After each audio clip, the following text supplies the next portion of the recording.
So I'm going to share one of my favorite checklists. It's one that I've used for a good number of years. I use this with secondary students.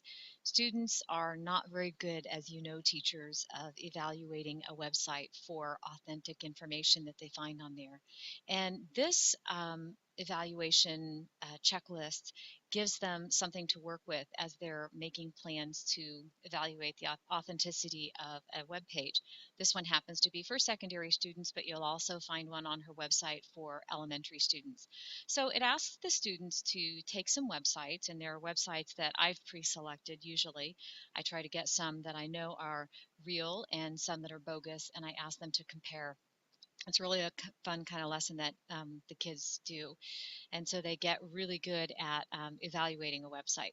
So one of the first ones I give them is the Pacific Northwest octopus tree.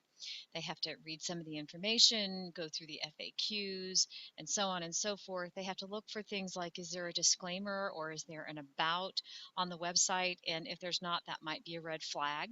And so they go through this criteria, this checklist, to see if any of those things can help them figure out whether that's a real website. I use another one called Dog Island. It's also a bogus website, but it looks really cool. I have a dog. I'd like my dog to go there sometime. And it even gives the forecast of the weather that day. And these all look like just any website that they would find. It's got advertisement on there and so on. There's another one for explorers. It was actually created by teachers to teach students what they're evaluating on the website.